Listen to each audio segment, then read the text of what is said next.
Hi everybody, it's Rob here again. The next in the series of how to play videos for the City of Staines board game on Tabletop Simulator. And in this video, I'm going to be dealing with the advanced actions available to the Crown faction, which is the yellow faction in the game, and explaining the various secondary actions available to that faction. I hope you'll excuse that my voice is slightly raspy at the moment. Just a little bit under the weather with the typical colds and flu. But without further ado, I'm going to go straight into Tabletop Simulator, where I have laid out the 10 action cards available to the Crown. The Crown is a slightly different faction in that there are additional cards available to it at the beginning of the game. The first is a set of decree cards.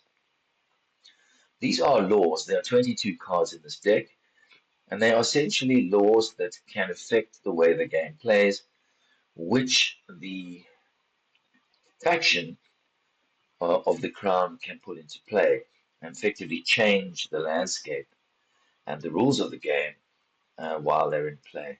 The second pile are three event cards, which don't begin the game in the event deck, but could theoretically end up in the event deck if certain things were to occur. And certain of the actions link to these various decks of cards. So to start with, I'm going to go to the top left to the secondary action or the advanced action known as decree. This is the card by which the crown player proposes decrees. There are no costs, and the requirements are that either Prince Kovich or his sister Brianna the Blessed be active and level 2. And the third requirement is indicated by that circle with the lines through it vertically and horizontally. That represents the government posture. And the implication of that is that a decree can be proposed regardless of what the posture is, in any four of the postures. The difference, of course, is that when decrees are proposed in the bottom two postures, i.e., council or proportionate, the decree will only pass if the Royal Council passes it. Whereas in the two more autocratic postures, no votes are required and decrees can simply be passed rather than proposed when the decree card is played. When the card is action, a decree will either be proposed or passed. And as an example of a decree, we have here the Sanctioned Union decree. This is the decree which allows you to shuffle one of these additional event cards into the event deck. In particular, the Royal Birth card. Uh, it's only by playing the Sanctioned Union and passing this decree, either autocratically or by the Council, that you can take the effect on it.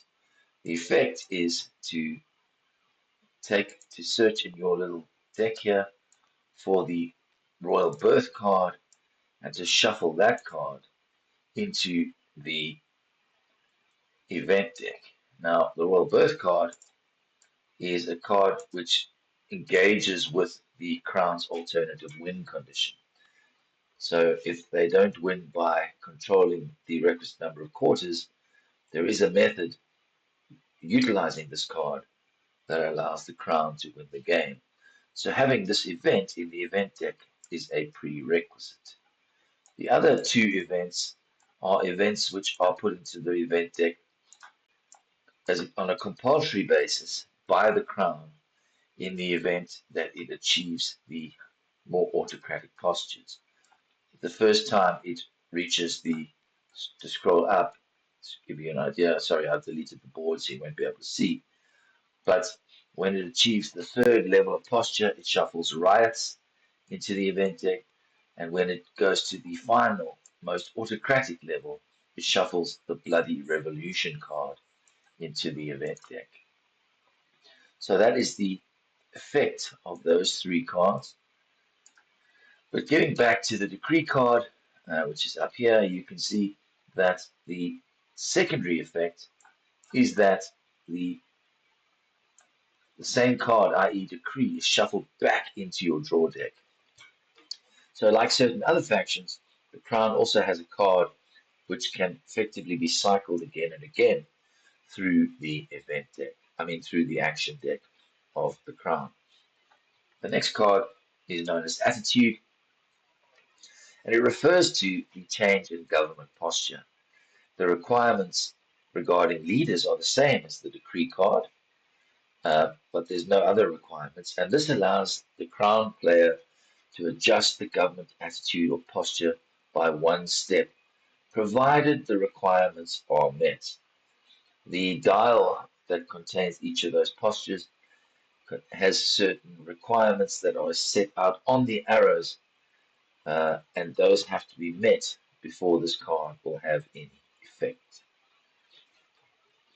The secondary action allows you to draw another card from your draw deck into your hand.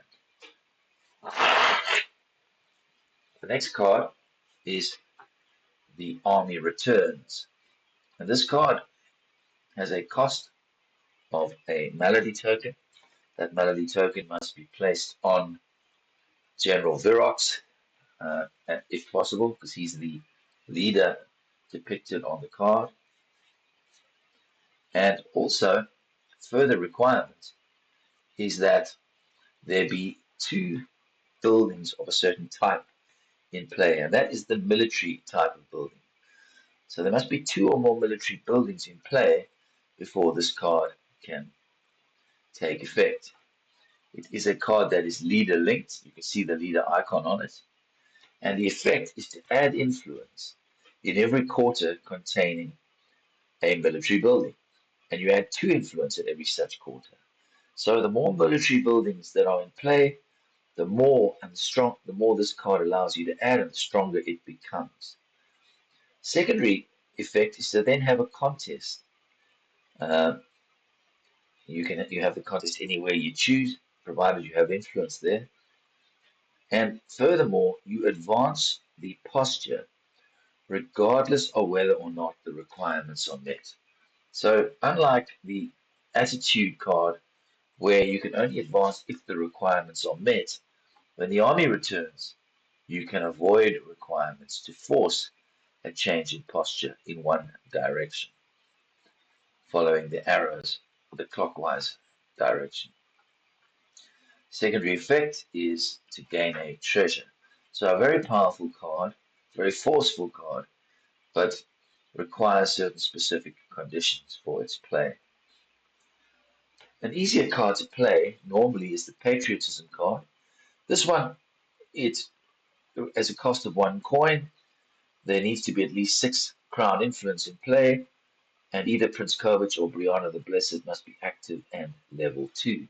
It's once again a leader-linked effect, but this allows you to convert to influence in a quarter where you have a leader. So it's a sort of souped up version of the convert basic action, which can be applied anywhere that you have a leader. Furthermore, the secondary action allows you to reinstate an already exhausted quarter action. So if a quarter action has been taken and flipped over, it would normally not be available for the rest of the round. This card allows you to flip any exhausted quarter action onto its active side, effectively allowing it to be chosen again this round by any player. Tax is a card that costs 2 influence, which you must remove from anywhere in the city. The requirement is simply that the leader depicted be active. If that requirement is met, the action allows you to take 3 coins from a faction of your choice and 1 coin each from every other faction. So it's a card with varying effects based on the player count. And the secondary action is to place a discontent token following the rules for placing those tokens, which is that you can only place one in a quarter which already does not have one. The execution card is linked to the judgment card. I should probably explain judgment first. Judgment requires the payment of one influence token to be removed from the game, from the board. The king's axe must be active, and it's leader linked, meaning where you have a leader, you can attempt to place a leader in jail. I say attempt because, as you can see on the card, a die roll is required. The 6 is the normal requirement. You make the roll, and if you succeed, then and only then is the target leader placed in jail. Now, this is a card that has the Royal Council badge, so it can be affected by popular decision if you don't meet the requirements, also if you don't wish to pay the costs. And the secondary action probably needs some explanation. It is effectively a disperse action for civilians. The effect of this card is that civilians in the quarter in which the judgment card took place will flee to adjacent quarters. So at least one civilian or one civilian must flee to every adjacent quarter. If there are not sufficient civilians to flee to all adjacent quarters, then the crown player can decide into which of the adjacent quarters each civilian flees. The execution card is similar, same cost, similar requirement, except that the king's axe must also be level 2, and once more is also a royal council card, but in this case the effect requires no die roll, and you move a leader from jail into the graveyard. Uh, Execution is exactly that. The secondary effect is to increase discontent. So if you do it, you don't have a choice. You have to uh, add a discontent token somewhere in the city. The third card, in a way thematically linked to these elements, is the pardon card. And this is a card that requires you to have at least passed one decree. Doesn't matter which decree, but there must be one decree at least in play that has been passed, and Prince Kovach must be active.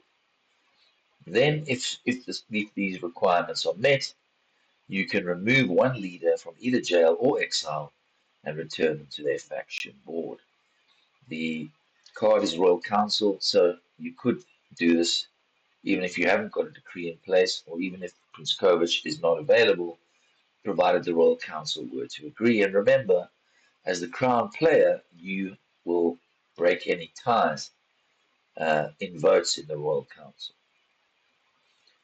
The secondary action is powerful in that it allows you to convert to influence anywhere in the city, which is arguably an even more powerful action than the patriotism action referred to above, in that it doesn't have a coin requirement and is not leader linked. In other words, the conversion can take place anywhere. However, it can only take place if the main action is in fact completed, i.e., a leader is returned from jail or exile. Second last card that the crown possesses is the martial law card, and this is a card with a cost of one melody token. Captain Kroll is the leader depicted, so he's the one likely to receive that melody token. He must be active as a requirement for the card and must be level 2 at least. There must be at least one military building in play, and the government posture must be anything but the first, i.e., the council posture. Anything else, and you're allowed to play this card. So it's only in the peaceful democratic times the card cannot be played when the posture is council. However, in any other times, The requirements can be met provided the other two are as well. And you have a leader-linked card that allows you to have two contests, and they can be in the same quarter or different quarters, provided where each contest takes place, you do have a leader. Regardless of the outcomes of those contests, for the remainder of the round, all leaders of other factions who move, and that is any form of move, either before or after an action, gain a malady token in doing so. So this card is most effective played early in the round, effectively hampering the movement of all other factions and causing their leaders to suffer maladies if they do move. Secondary action is also powerful in that it allows you to place any leader in the city into exile. Um, so, extremely powerful secondary effect. And lastly, the most peaceful of the Crown's cards is the Grand Tournament. The Grand Tournament has a variable cost. It's a high cost card in terms of money because it costs a base amount of 8 coins to play the card, plus an additional coin for every discontent token in the city. So the cost could theoretically range from 8 to 17 coins based on the current state of discontent. The requirement is fairly easily met. You need to have a total of 9 levels between all of your leaders. But as I said in the previous video, when you start the game, you have 8 in this version. So getting to 9 is not particularly difficult. The effect is leader linked, and it causes you to convert 4 influence in a single quarter. Because it's leader linked, it needs to be a quarter where you have a leader. But obviously converting 4 is an extremely powerful effect. And the secondary action is to remove a discontent token from somewhere in the city. So the Grand Tournament effectively brings a level of stability, provided you pay the fairly high money cost for doing so. In fact, this is the card that has the highest money cost to play in the game. But as you can see, it has a high or an effective secondary action that can be quite game changing. So those are the action cards of the Crown, how they interact with the deck of decree cards. I'm not going to go through all of the decree cards in this video. If you play the Crown, feel free to experiment with them, decide which ones are good, which ones are bad, which ones you prefer to use, and then depending on the posture, see how many of them you can actually get into play. And then the 3 event cards, which may or may not end up in the event deck, depending on your particular game. So that's it for the Crown's advanced actions. I hope you have enjoyed the video and have got something from it. And in the next video, I will talk through the advanced actions of probably the most complex faction in the game, known as the Circle. But for present purposes, this is Rob saying goodbye, and I'll see you in the next video.